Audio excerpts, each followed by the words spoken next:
Dear friends, welcome. सभी लोगों को मेरा नमस्कार। मैं यशवर्धन धनोरिया पूरे जोश के साथ आपका स्वागत करता हूं हायर केमिस्ट्री के आज के इस वीडियो में। तो जैसा कि मैंने आपसे कुछ दिन पहले कहा था जब मैं लाइव आया था कि आज से हम केमिस्ट्री स्टार्ट कर रहे हैं, 2-3 दिनों में कर देंगे, लेकिन वो 2-3 दिन अब ख़त्म हो चुके हैं। आज से हमारे चैनल पर भैया बीएससी सेकेंड ईयर की केमिस्ट्री स्टार्ट हो रही है। अगर आप 12th स्टैंडर्ड में तब भी आप इसको देख सकते हैं, क्योंकि भैया हम LKG सीखते आए हैं, 3 और 2 5 होते हैं, तो भैया उसको कक्षा 12 में भी हम 3 और 2 5 ही कहेंगे। तो जो चीज़ आपने इंटर में पढ़ी थी वही सेम चैप्टर आपके बीएससी में भी हैं। तो जैसा आपने वहाँ पढ़ा था सेम टू सेम वैसे ही यहाँ पढ़ोगे। यहाँ मैं थोड़ा और डीपली और बता दूंगा और बेहतरीन तरीक़ा से। तो कोई दिक्कत वाली बात नहीं है। आप चाहे इंटर के हों, चाहे बीएससी के हों, चाहे आप फर्स्ट ईयर के हों, भैया 3 और 2 5 होते हैं। हम बचपन से पढ़ते आए हैं, तो 3 और 2 6 थोड़ी हो जाएंगे। पर जैसा आपने इंटर में पढ़ा था वैसे ही आप यहाँ पढ़ोगे सेम टू सेम, क्योंकि वही यूनिट है, वही चैप्टर्स हैं। ठीक है। तो आज से भैया हमारे चैनल पर बीएससी सेकेंड ईयर की केमिस्ट्री स्टार्ट होने जा रही है। एक बार फिर से बता देता हूँ मैं आपको, अगर आप 12th में हो तब भी कोई बात नहीं है, क्योंकि 3 और 2 5 है, हम LKG से पढ़ते आ रहे हैं और 12th तक वही काम करता है। तो कोई दिक्कत वाली बात नहीं है। आप चाहे किस में भी हो, अगर आपकी ये बात बिल्कुल भी कंपलसरी नहीं है कि अगर आप बीएससी सेकेंड ईयर में हैं तभी आप इस वीडियो को देखिए, या 12th में है तो मन देखिए, ऐसा कुछ नहीं है। क्योंकि भैया हम बचपन से पढ़ते आए हैं, 3 और 2 5 होते हैं, 12th में भी 3 और 2 5 होते हैं। तो कोई दिक्कत नहीं है। अगर आपके सिलेबस में ये यूनिट है और ये चैप्टर्स हैं तो आप बेझिझक पढ़ सकते हैं, चाहे आप 12th में हो या बीएससी में हो, कोई मायने नहीं रखता है। ठीक है। तो आज से हम स्टार्ट कर रहे हैं भैया बीएससी का। सबसे पहले आपको बुक दिखा दूँ। आपको सबसे बड़ा डाउट ये रहता है कि बुक का रट्टा बहुत ज़्यादा रहता है। तो देखो बुक देख लो। तो देखिए ये हमारी बुक है बीएससी सेकेंड ईयर की केमिस्ट्री की। हम सबसे पहले स्टार्ट कर रहे हैं इनऑर्गेनिक केमिस्ट्री। ये हमारी बुक है। हम सबसे फर्स्ट स्टार्ट कर रहे हैं, हम अकार्बनिक रसायन इनऑर्गेनिक केमिस्ट्री हम पहले कराएंगे। तो कोई दिक्कत नहीं है। आपके पास किसी भी राइटर की बुक हो, उसके अंदर जो मसाला होता है वो सब में सेम टू सेम होता है। कोई दिक्कत वाली बात नहीं है। कोई मैं आपको रिकमेंड नहीं करूँगा। जो भी बुक आपके पास है, जो भी आप लेना चाहें, अपनी इच्छा अनुसार आप ले सकते हैं, क्योंकि भैया आपका सिलेबस तो सेम टू सेम ही रहता है ज़्यादातर। देखो आप इसका सिलेबस देख सकते हैं। देखिए डी ब्लॉक के तत्व प्रथम श्रेणी संक्रमण तत्व रसायन में हिंदी में पढ़ाऊंगा, पहले ही कह दिया मैंने। केमिस्ट्री बिल्कुल हिंदी में चलेगी, बहुत बेहतरीन करा दूंगा। फिर आपको उपसंयोजी यौगिक लेंथेनाइट तत्वों का रसायन, एक्टिनाइट तत्वों का रसायन, आप इसके इंडेक्स को देख सकते हैं। तो कोई दिक्कत वाली बात नहीं। आपके पास किसी भी राइटर की बुक हो, बिल्कुल भी कोई मायने नहीं रखता है, और ना ये मायने रखता कि ये सेकंड ईयर के लिए या फर्स्ट ईयर के लिए। अगर आपको सिलेबस में है तो आप बेझिझक पढ़ सकते हैं, कोई दिक्कत वाली बात नहीं है। ठीक है। तो आइए स्टार्ट कर रहे हैं। तो मैं आपको बता देना चाहता हूँ कि इसमें जो जो यूनिट आपके इंटर से मैच करती हैं मैं उनको पहले कराऊंगा, जिससे आपकी थोड़ी फीलिंग मैच हो, आपको समझ में आएगा, वरना सब ऊपर से चला जाएगा। इसे केमिस्ट्री कहते हैं। तो देखिए भैया मैं सबसे पहले स्टार्ट करूँगा मैं आपकी कोऑर्डिनेशन कंपाउंड उप सह संयोजी यौगिक, जो अपने इंटर में पढ़े थे, फर्स्ट ईयर में पढ़े थे, और आप यहाँ पे भी मैं सबसे पहले यही करा रहा हूँ। बीएससी फर्स्ट ईयर में भी था ये। ठीक है भाई साहब। तो देखिएगा, तो आज से हम स्टार्ट करने जा रहे हैं उप सह संयोजी यौगिक। कोई दिक्कत वाली बात नहीं है। जो जो यूनिट में पहले करा दूंगा उसके बाद जो रह जाएंगी वो करा दूंगा, कोई दिक्कत वाली बात नहीं है। तो देखिएगा फटाफट से। उप सह संयोजी यौगिक आज स्टार्ट हो रहा है भैया, चैप्टर 1। अब से सभी लोगों को रेगुलर क्लास को लेना है, क्योंकि भैया ये केमिस्ट्री है। एक भी दिन का अगर बांस हुआ तो सारा बांस हो जाएगा। उप सह संयोजी यौगिक,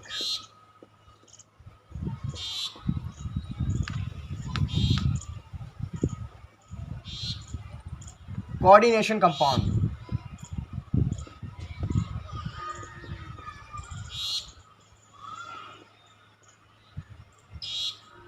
बहुत ही ज़बरदस्त यूनिट है, थोड़ी बड़ी यूनिट है, बहुत ही गजब मज़ा आ जाएगा इसमें भैया। IUPAC लेगेंड वगैरह सब इसी में, बहुत दमदार यूनिट है ये। बहुत अच्छे से काम कराऊंगा मैं, बस अच्छे से नोट्स बनाना है इसके, बहुत बेहतरीन तरीक़ा से, किसी भी कमी नहीं आएगी, वो मेरी गारंटी है। 100% एक एक बारीकियाँ बताई जाएंगी। लेकिन आपके ऊपर ये है, बस आपको रेगुलर अटेंड करना है। अगर आपने एक भी दिन मिस कर दिया उस दिन खेल ख़राब हो जाएगा। ठीक है। तो भैया देखिएगा, आज हम पढ़ने जा रहे हैं। आज से पहला दिन है हमारा, ज़्यादा आराम से काम कराऊँगा, मैं ज़्यादा लोड नहीं डालूंगा। आज पहला दिन है उप सह संयोजी यौगिक कोऑर्डिनेशन कंपाउंड्स। तो अभी हम बात पे आते हैं कि ये होता क्या है। उससे पहले कुछ बेसिक चीज़ें हैं इसके बारे में, वही हमें इस तक लेके जाएंगी। तो पहले हम उनको समझ लेते हैं। देखिए पहले इसमें आता है भैया लवण, जिसमें आता है सबसे पहला द्विक लवण। द्विक लवण, अब ये लवण क्या होता है, अगर आपको ये नहीं पता तो द्विक लवण आप कैसे समझ पाएंगे। लवण क्या होता है, अम्ल और क्षार की क्रिया में जल को हटाकर जो बचता है वो लवण होता है। पहले हमें ये बातें जानना बहुत ज़रूरी है, तभी हम यहाँ तक पहुँच पाएंगे। तो देखो पहला इसमें आता है भैया द्विक लवण। क्या आता है, द्विक लवण। ये क्या होता है, देखो मेरी बात को ध्यान से सुनना। मैंने इसकी थ्योरी जो क्या है बहुत अच्छे तरीके से तैयार करी है, बिल्कुल A to Z क्लियर होगा। देखो मैं बता रहा हूँ आपको, देखो अच्छे समझना। वे आणविक अथवा योगात्मक यौगिक, क्या कहा मैंने, वे आणविक अथवा योगात्मक यौगिक जो ठोस अवस्था में तो स्थायी होते हैं, जलीय विलयन में अपनी पहचान खो देते हैं तथा अपने सभी आयनों का परीक्षण देते हैं, द्विक लवण कहलाते हैं। नहीं समझ में आया? एक बार फिर से समझो। वे आणविक अथवा योगात्मक यौगिक जो ठोस अवस्था में स्थायी होते हैं, जलीय विलयन में अपनी पहचान खो देते हैं तथा अपने सभी आयनों का परीक्षण देते हैं, भैया द्विक लवण कहलाते हैं। तो कभी और समझ में आएगा। देखो, वे आणविक अथवा योगात्मक यौगिक, आणविक अथवा योगात्मक यौगिक होता क्या, अभी ये समझ लेते हैं फटाफट से। वे आणविक अथवा योगात्मक यौगिक, मेरा राइटिंग थोड़ा सा खराब है लेकिन मैं आप लोग मैनेज कर लेना, मैं बोल रहा हूँ। योगात्मक यौगिक, वे आणविक अथवा योगात्मक यौगिक जो ठोस अवस्था में तो स्थायी होते हैं, ठोस अवस्था में तो स्थायी होते हैं, स्थायी होते हैं, जलीय विलयन में, जल में घोलने पर अपनी पहचान खो देते हैं, जलीय विलयन में, जलीय विलयन में अपनी पहचान खो देते हैं, पहचान खो देते हैं तथा अपने सभी आयनों का परीक्षण देते हैं, तथा अपने सभी आयनों का परीक्षण देते हैं,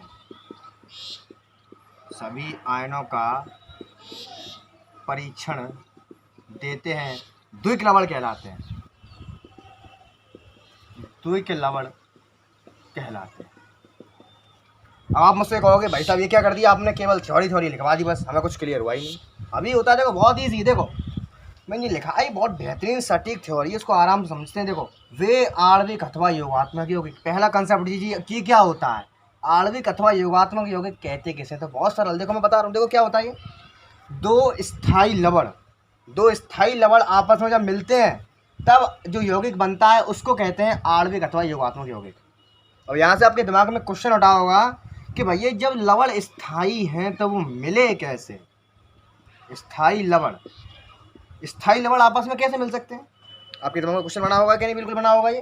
क्योंकि भैया जब स्थायी हैं, स्टेबल हैं, तो वो कैसे मिल गई, तो ये आणविक अथवा योगात्मक यौगिक बना कैसे, मैं बनाऊंगा, देखो ये बनता है। एग्जाम्पल देखो फटाफट से, इसको समझते हैं। देखिए हमने क्या किया भाई साहब, हमने स्थायी लवण ले लिए, ठीक है, हमने 2 स्थायी लवण ले लिए। मैंने क्या किया, इसको हमने जल में डाल दिया, है कि नहीं, तो ये क्या हुए, अपने अपने अलग अलग आयनों में टूट गए, टूटेंगे, बिल्कुल टूटेंगे। फिर मैंने क्या किया, इनको नीचे से थोड़ी सी मैंने हीट दे दी, जिससे क्या हो, ये जल जाए पूरा, इसका वाटर उड़ गया। उसके बाद ये तीनों आपस में मिक्स हो जाएंगे कि नहीं, कॉमन सी बात है, जब ये आयनों में टूट चुके हैं तो आपस में मिक्स तो हो जाएंगे।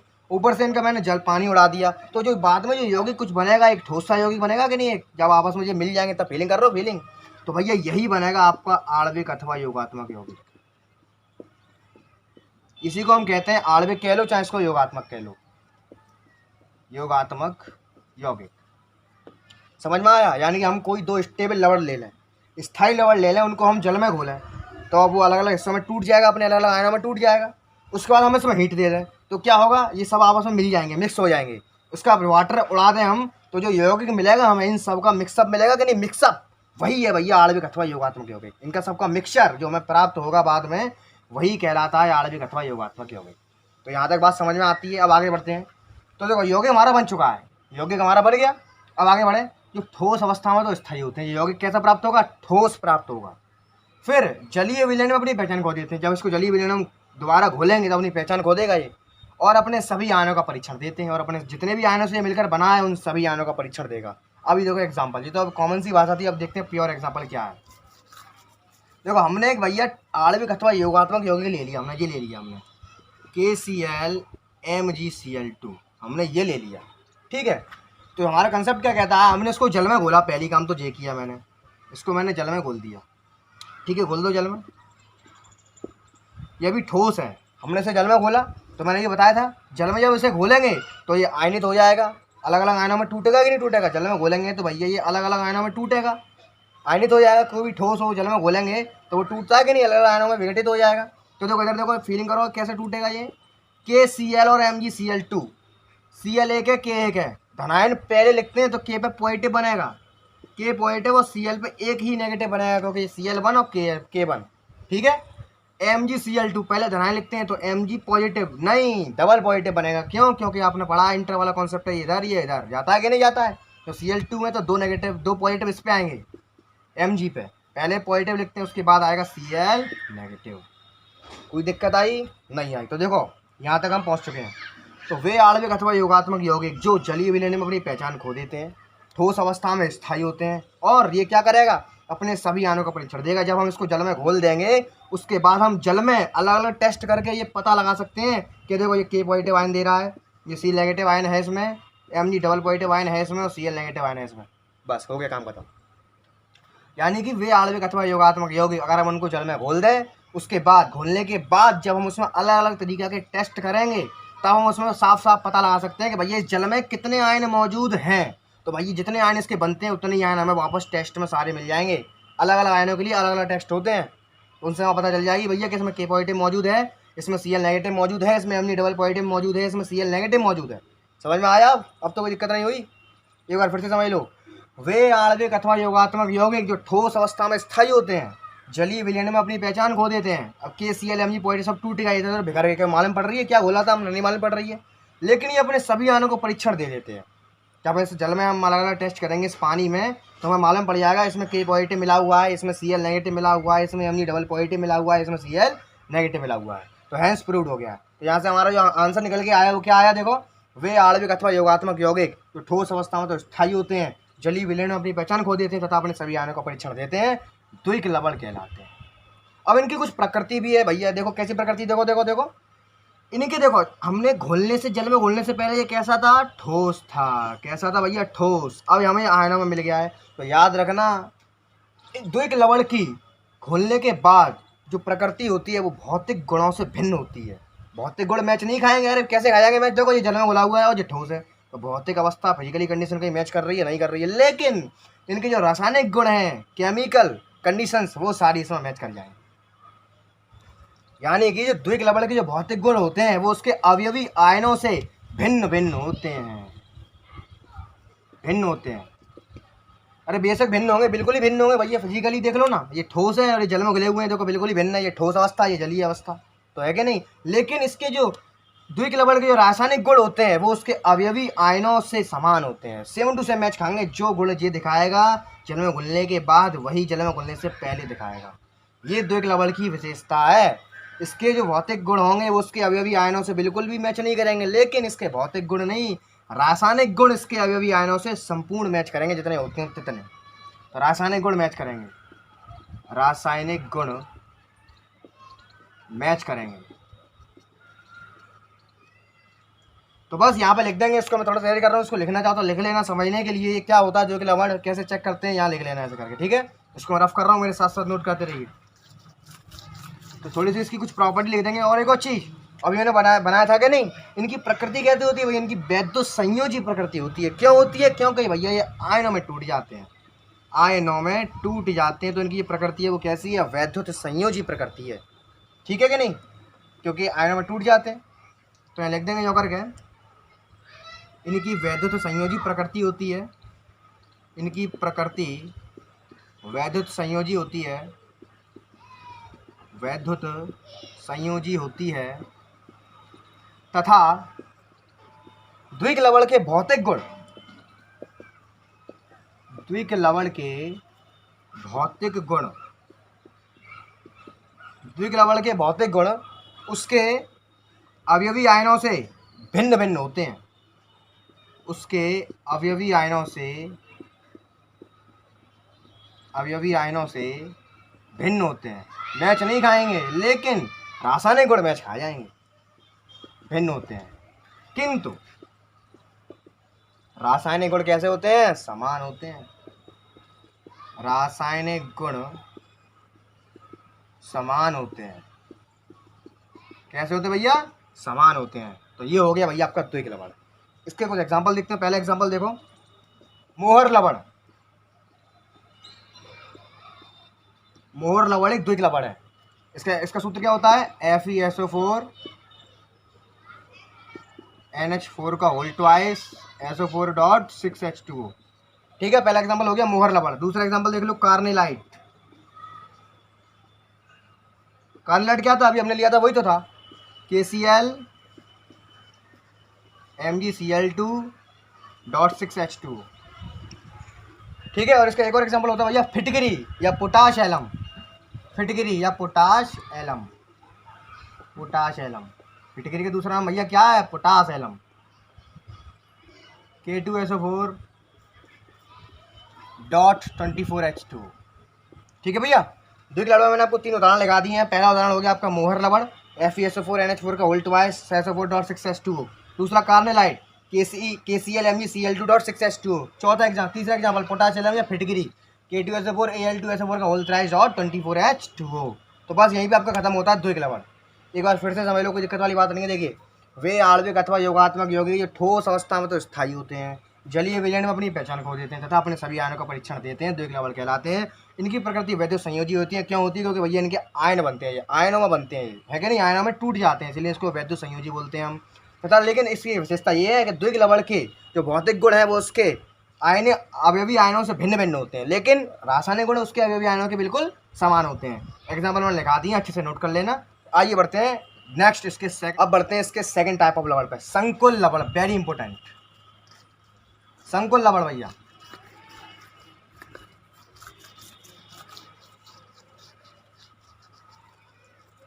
हेडिंग डालिए सभी लोग, संकुल लवण। संकुल लवण या उपसह संयोजी यौगिक या उपसह संयोजी लवण या उपसह संयोजी गोला।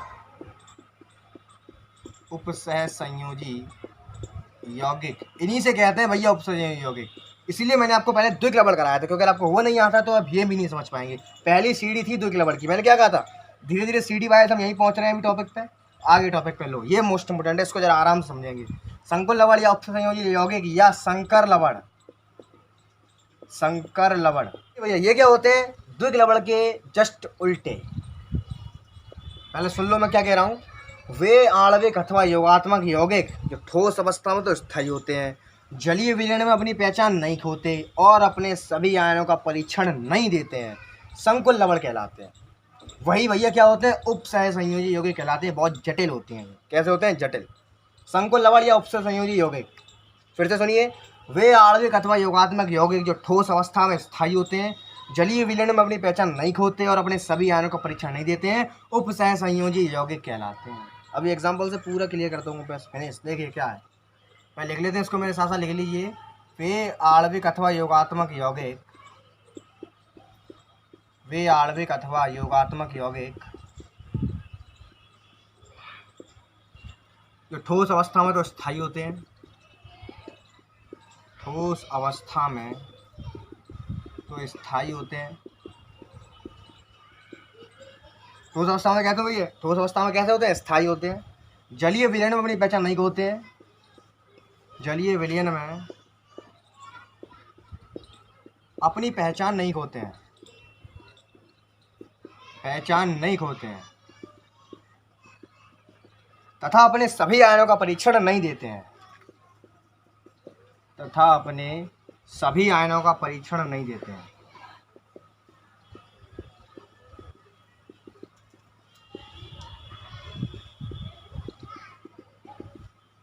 संकुल लवण या उपसह संयोजी यौगिक कहलाते हैं। संकुल लवण या उपसह संयोजी यौगिक कहलाते हैं।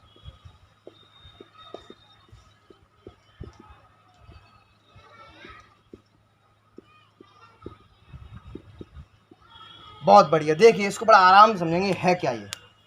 देखिएगा, वे आणविक अथवा योगात्मक यौगिक जो जलीय विलयन में अपनी पहचान नहीं खोते हैं, ठोस अवस्था में कैसे होते हैं? स्थायी होते हैं, ये भी स्टेबल होते हैं, लेकिन जलीय विलयन में अपनी पहचान नहीं खोते हैं और अपने सभी आयनों का परीक्षण नहीं देते हैं, भैया क्या कहलाते हैं? संकुल लवण कहलाते हैं। चलिए फटाफट से इसको भी हम एक एग्जाम्पल की थोड़ी क्लियर करते हैं और इसको फिनिश करते हैं। देखिएगा एग्जाम्पल,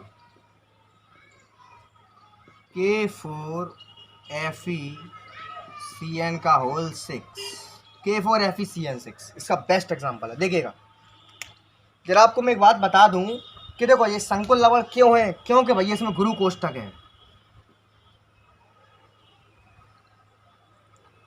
K4FeCN6 एक उपसह संयोजी यौगिक है। अभी क्यों है, देखो अगर मैं इसको जल में घोलूंगा तो देखो क्या होगा, मैंने घोला। एक बात याद रखना, जो मसाला गुरु कोष्ठक के अंदर होता है, ये गुरु कोष्ठक वाला पूरा मसाला इकाई आयन की भांति कार्य करता है भैया, इकाई आयन की भांति भांति कार्य करता है। कहने का मतलब ये है, अगर आप इसको जल में घोलोगे तो उपसर्ग संयोजी यौगिक की ये विशेषता है, ये भैया पूरा का पूरा ही चलेगा, यहाँ ये टूटने वाला नहीं है, ये नहीं टूटेगा, ये अलग हो जाएगा लेकिन ये नहीं अलग होगा। ठीक है, अगर इसको आप जल में घोलो, चलो मैं घोल रहा हूँ इसको जल में भी, देखो ये घुल गया, तो देखो K4 पॉजिटिव बनेगा और FeCN का होल 6 ये बनेगा -4 नेगेटिव। क्यों बनेगा? क्योंकि यहाँ 4 K थे, उधर यहाँ ऐसे ऐसे करके कर देते इंटर वाला तरीका। ठीक है, तो इसकी यही विशेषता होती है। संकुल लवण जो होते हैं भैया, वो जलीय विलयन में अपने सारे आयनों का परीक्षण नहीं देते हैं और ना अपनी पहचान खोते हैं। उसने कहीं पहचान खोई नहीं खोई, साफ साफ मालूम पड़ रहा है। और ये अपने सभी आयनों का परीक्षण नहीं देगा। मालूम है कैसे देगा? K4 का दे देगा, लेकिन जो मसाले भैया गुरु कोष्ठक के अंदर बंद हैं, इस पूरे का परीक्षण देगा। आप सोचोगे Fe का अलग दे दे, CN का अलग दे दे, वो नहीं देता है। समझ में आया?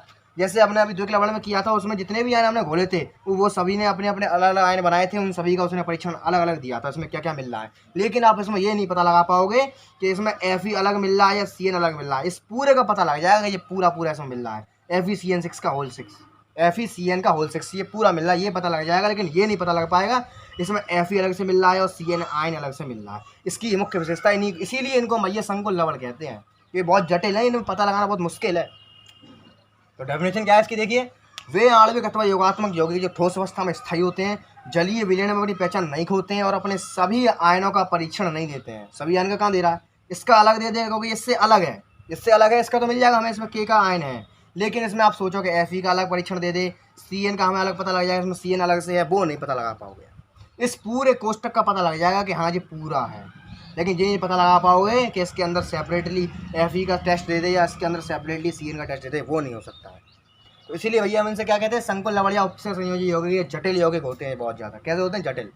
तो वे आणविक अथवा योगात्मक यौगिक जो ठोस अवस्था में स्थायी होते हैं, जलीय विलयन में अपनी पहचान नहीं खोते हैं और अपने सभी आयनों का परीक्षण नहीं देते हैं, भैया उपसर्ग संयोजी यौगिक कहलाते हैं। Is that clear? किंतु ये आयनिक प्रकृति के भी होते हैं।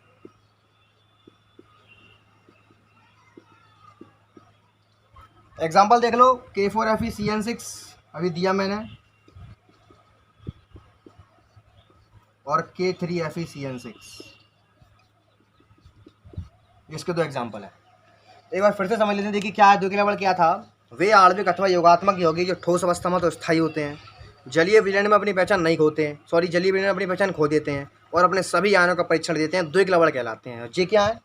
वे आणविक अथवा योगात्मक यौगिक जो ठोस अवस्था में स्थायी होते हैं, जलीय विलयन में अपनी पहचान नहीं खोते और अपने सभी आयनों का परीक्षण नहीं देते हैं, इन्हीं को हम क्या कहते हैं भैया? उपसह संयोजी यौगिक कहते हैं। एग्जाम्पल मैंने दे दिया है। ये भैया वैद्युत संयोजी प्रकृति के नहीं होते हैं, ये उपसह संयोजी यौगिक प्रकृति के होते हैं मुख्यतः, लेकिन किंतु ये कभी कभी आयनिक प्रकृति के भी होते हैं। कैसे होते हैं वो आगे मैं बताऊंगा।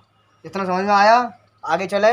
कोई डाउट अगर हो तो मुझे नीचे कमेंट करके जरूर बता देना। अगर अभी तक आपने हमारा व्हाट्सएप ग्रुप ज्वाइन नहीं किया है, फटाफट से ज्वाइन कर लो, लिंक आपको नीचे डिस्क्रिप्शन में मिल जाएगा। ठीक है, आगे चले? चलिए आगे चलते हैं। मोस्ट इंपोर्टेंट था भैया, ये संकुल लवण आता ही आता है, इसको अच्छे से याद कर लेना। द्वितीय लवण इतना इंपॉर्टेंट नहीं है, लेकिन संकुल लवण बहुत इंपॉर्टेंट है, क्योंकि भैया वही तो मुख्य टॉपिक है ये उपसर्ग संयोजी यौगिक। लेकिन इसके बाद जो नेक्स्ट वीडियो में कराऊंगा आपको लिगैंड, अगर आपने वो नहीं पढ़े तो यूनिट आपकी बेकार। पूरा इस यूनिट का जो राजा है भैया वो लिगैंड है। लिगैंड के बिना समझ लो, लिगैंड नहीं पढ़ा तो आपने कुछ नहीं पढ़ा। तो उस वीडियो को जरूर देख रहा है, जो उसके अगले वाली लेक्चर आपको दूंगा, लेक्चर नंबर 2 में। लिगैंड वेरी इंपॉर्टेंट है भैया, बहुत ज़्यादा है। इस यूनिट का पापा लिगैंड है। ये तो बच्चे हैं छोटे छोटे, कुछ नहीं है। ठीक है, उसके बाद देखिए आता है आयनिक मंडल। आयनिक मंडल, आयनिक मंडल क्या होता है? देखिए, गुरु कोष्ठक के बाहर का जो हिस्सा होता है उसे आयनिक मंडल कहते हैं। गुरु कोष्ठक के बाहर के क्षेत्र को बिल्कुल बेसिक से लेके चल रहा हूं मैं, आयनिक मंडल कहते हैं। आयनिक मंडल कहते हैं। हमारे मैंने एग्जांपल लगा देगा नहीं, देखो। और बात चल, द्वितीय लवण वहीं छूट गया। अब बात चल रही है पूरे उपसंयोजी यौगिक की, K4FeCN का होल 6। तो बहुत से लोग समझ गए होंगे इसमें आयनिक मंडल इसमें कौन सा होगा। देख लो फटाफट से, देखो गुरु कोष्ठक दे रहा, इसके बाहर का जो क्षेत्र है जे, ये होगा भैया आयनिक मंडल। क्या कहते हैं इसको हम? आयनिक मंडल कहते हैं। ठीक है, सेकंड नंबर पे हम आते हैं। उसके बाद आता है उप सहसंयोजी मंडल। उप सहसंयोजी मंडल, उप सहसंयोजी मंडल या उप सहसंयोजी गोला,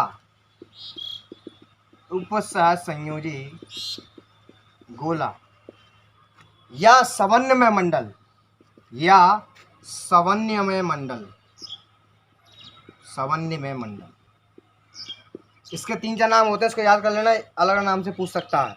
तो देखिएगा, अब हम पढ़ रहे हैं उपसह संयोजी मंडल या उपसह संयोजी गोला या समन्वय मंडल क्या होता है। देखिए, इसको भैया हम गुरु कोष्ठक से रिप्रेजेंट करते हैं। इसको हम कैसे करते हैं? इसको हम गुरु कोष्ठक से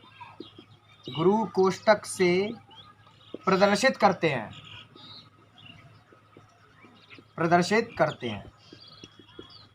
जो उपसह संयोजी मंडल होता है उसको हम कैसे प्रदर्शित करते हैं? गुरु कोष्ठक से प्रदर्शित करते हैं। देखिए कैसे करेंगे, देखो K4 FeCN का होल 6, तो दिख गया होगा आपको। देखो जे गुरु कोष्ठक जी लगा हुआ है, तो देखो इस पूरे हिस्से को क्या कहते हैं?